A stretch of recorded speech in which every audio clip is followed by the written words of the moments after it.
Madurai lakh area மற்றும் ஊத்தங்குடி பகுதி மக்கள் மற்றும் மீனாட்சி மிஷன் மருத்துவமனை நோயாளிகளின் உறவினர்கள், மருத்துவமனை ஊழியர்கள் பயன்பாட்டிற்காக 30 ஆண்டுகளுக்கு மேலாக பஸ் நிறுத்த நிழற்குடை அமைக்கப்பட்டிருந்தது. இந்த பகுதியில் உள்ள நிறுவனங்கள் மற்றும் மருத்துவமனைக்கு வரும் நோயாளிகள் என எப்போதும் பரபரப்பாக இயங்கிக் கொண்டிருக்கும் இந்த பேருந்து நிறுத்தத்தில் நாள் ஒன்றுக்கு சுமார் 3000க்கும் மேற்பட்ட பயணிகள் வந்து செல்கின்றனர்.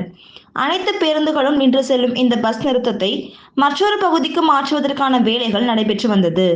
இதை கண்டித்து அப்பகுதியை சேர்ந்த மக்கள் கோஷங்கள் எழுப்பி ஆர்ப்பாட்டத்தில் ஈடுபட்டனர். இதனால் பரபரப்பு ஏற்பட்டது.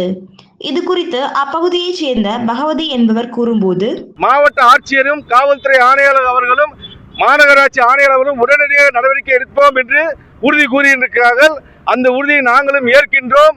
அதை ஏற்காத வகையிலே பொதுமக்களை திரட்டி அடுத்த கட்டமாக நாங்கள் எடுக்க போகும் நடவடிக்கைகளை உங்களுக்கு தெரிவிக்கின்றோம். ஆர்ப்பாட்டம் செய்யும் தகவல் அறிந்து விரைந்து வந்த போலீசார் அவர்களுடன் பேச்சுவார்த்தை நடத்திய பின்னர் கலைந்து சென்றனர்.